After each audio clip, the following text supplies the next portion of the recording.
There was, for a time, a good deal of puzzled and uneasy speculation about the methods that had been employed by the Confederacy of Vega in the taming of Cushgar.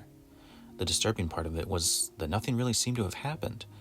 First, the rumor was simply that the Confederacy was preparing to move into Cushgar, and then, suddenly, that it had moved in. This aroused surprised but pleased interest in a number of areas bordering the Confederacy. The 1,000 nations and a half-dozen similar organizations quietly flexed their military muscles and prepared to land in the middle of the Confederacy's backyard as soon as it became fairly engaged in its ambitious new project. For Cushgar and the Confederacy seemed about as evenly matched as any two powers could possibly be. But there was no engagement then. There was not even anything resembling an official surrender. Star system by star system, mighty Cushgar was accepting the governors installed by the Confederacy. Meekly, it coughed up what was left of the captive peoples and the loot it had pirated for the past 7 centuries, and, very simply and quietly then, under the eyes of a dumbfounded galaxy, it settled down and began mending its manners. Third Coordinator, head of Galactic Zones, is having a drink with the head of the College of the Pleiades, Brofa. He laments the loss of his greatest agent, Zaman Tardang Pak, Zam for short. Brofa starts, recognizing the name, as Zam had saved his life 2 years earlier when his half-brother kidnapped him and they disappeared into the galaxy on Brofa's yacht. Brofa, gravity-chained to a wall, near death with weakness. Zam bursts through the door into the bridge and kills Brofa's half-brother with a single shot. During the 2-week journey back to Jaltad, capital of Vega and headquarters of Galactic Zones, Brofa learns very little about this mysterious agent. She's of the Dia Balls strain of humanity, small, pale, and elfin-like, unemotional, seemingly a ruthless killer as she demonstrates by casually destroying a hostile alien ship en route to Jaltad. He spends most of his time semi-conscious, being healed by the advanced technology of her ship, and he thinks he occasionally sees and hears 2 others of her race on the ship. His return to Jaltad is a major event, celebrated by the planet. A party is thrown for high-ranking government officials. Brofa invites the Third Coordinator and Zam, but Zam never shows. To tell the truth, I didn't expect her to show up. It would be like seeing some fever dream moving about in your everyday life. So you want to talk about her? I do. She made me very uneasy, that agent of yours. Her people. I've heard them described as metaphysicists and artists, but those are our terms. Personally, I think the Diabals understand such terms in a way we don't. You know, when I briefly lived among them some time ago, I had a constant suspicion that they moved habitually in dimensions of mental reality I didn't know of as yet. You were going to speak of Zam. Well, in a way I am speaking of her. Obviously, the mere fact that a Diabal is working for you, for the Department of Galactic Zones, and operating one of those really hellish robotic ships of yours, is a flat contradiction to everything we know about them, or think we know. A fallen angel would seem much less of paradox, and there was the manner in which she killed my brother. The Coordinator raised an eyebrow. Naturally, I'm not blaming her for his death. Under the circumstances, that had become unavoidable. But the way Zam killed him, as if she were under some inescapable compulsion to do it, I don't know how else to describe the action.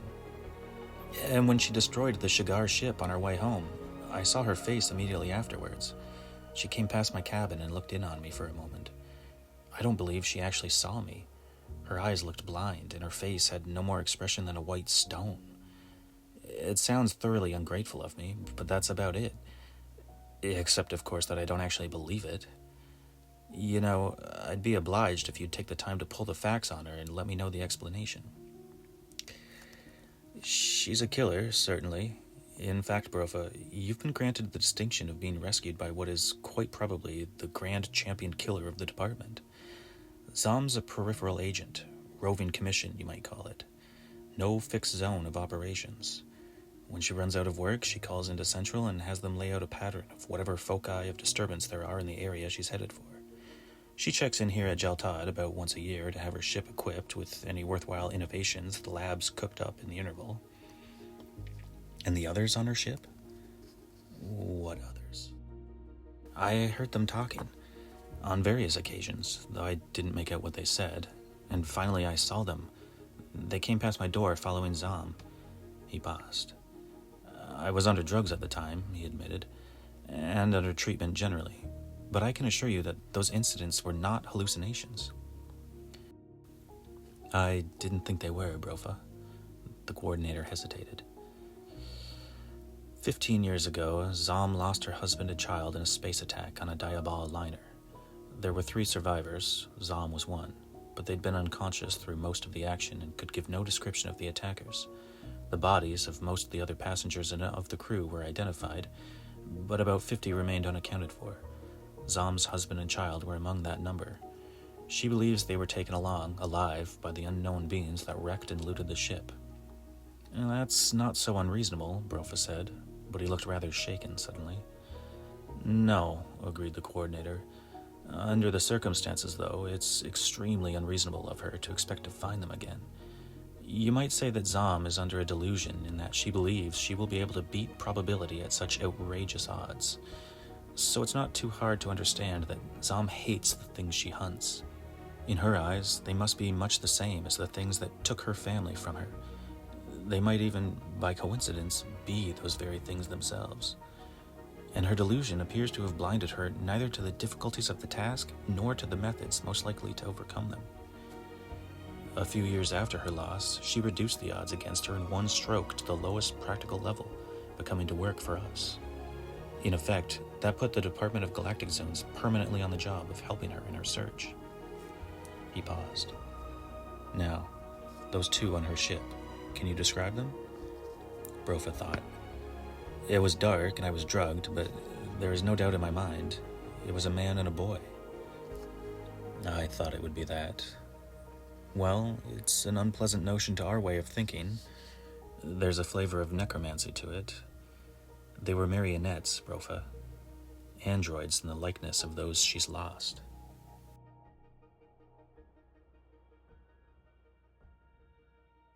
Zom is immersed in her ship's AI telepathy-linked couch, running through the events of that fateful day 17 years ago. The ship being attacked, the damaged gravity plates throwing her around the cabin, breaking bones and ribs. She crawls into the corridor, bodies everywhere, but none are her husband or child.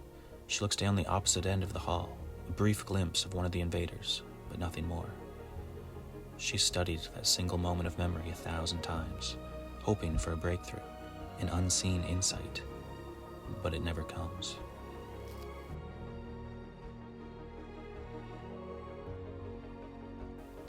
Zom, her latest mission to track down a ship that's been jumping out of hyperspace and raiding freighters and trade ships along a specific area of the galaxy for some time.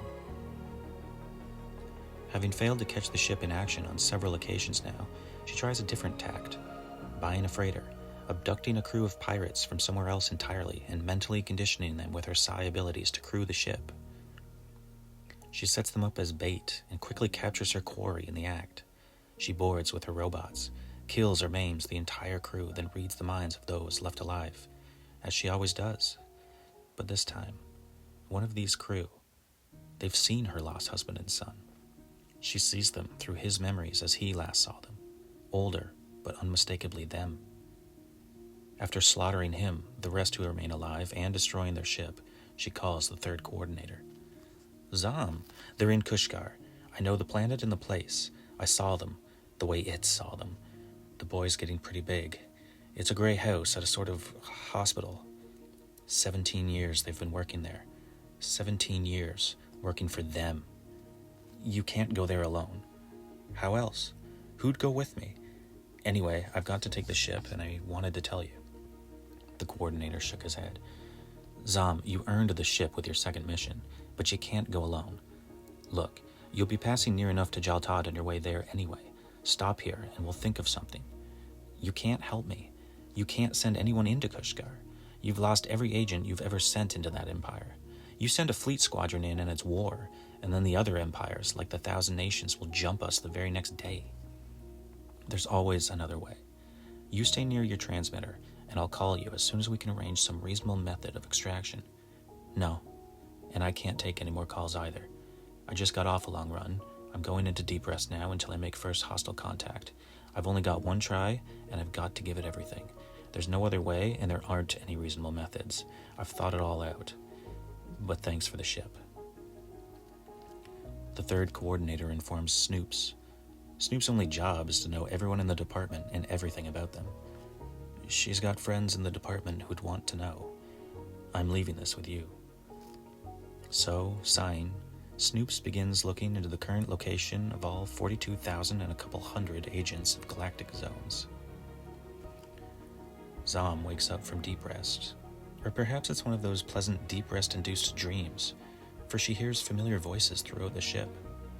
Entering the bridge, she encounters other agents of galactic zones, drinking and socializing, and applause rises up for her. "Glad you found the drinks," she says. "Where's a glass for Zom?" She sipped it slowly, looking them over. There they were, the tricky and tough ones, the assassins and hunters and organizers and spies, the coordinator's space pack, the innermost circle. There he was himself. "Hello, Bent," she said, respecting his mission alias even in a dream. "Hi, Weems. Hello, Ferd." She nodded around the circle between sips. 2 score of them or more come into deep rest to tell her goodbye. She'd bought them all their lives at one time or another, and they'd bought her hers. But she'd never seen more than 3 together at any one time in reality. Took a dream to gather them all. Zom laughed. "Nice party," she smiled. "Nice dream." She put down her empty glass. "That's it," said Lopos. She strode up to Zom, pulled her around by the shoulders to look at the wall. There was a vision port there, but it was closed. "What's all this?" Zom smiled expectantly, lying back in Lopos' arms. What goofy turn would this dream take now? The vision port clicked open. Harsh daylight streamed in. The ship seemed to have set itself down in a sort of hot, sandy park. There was a huge gray building in the background. Zom gazed at the building, a smile going slowly from her lips. A hospital, wasn't it? And a smaller building in the foreground? Where had she seen... It came to her then. This was no dream.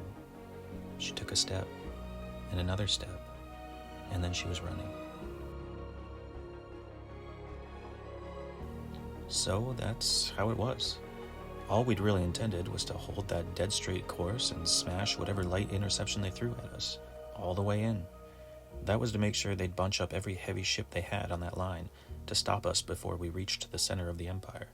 Then we were going to pop off at an angle, streak for the planet they were keeping Zom's family, grab them up and get out of Cushgar again. But of course, when we discovered they'd all rolled over and were waving flags in the air, we couldn't resist taking over. You just never know what you're going to start when you go off on an impromptu mission like that. "No, I suppose not," laughed Brofa. "How about a second drink?" "No," replied the coordinator. "I've got to get back to work. They can squawk all they like." Brofa realized he was referring to his colleagues of the Council. "But there isn't another department of the Confederacy that's been jammed up by the Cushgar affair as badly as Galactic Zones is right now. That was 42,238 individual mission schedules we had to replot. Only a third of it's done. And afterwards, I'll have time to worry about finding a replacement for Zom. There's nothing so scarce as a really good peripheral agent."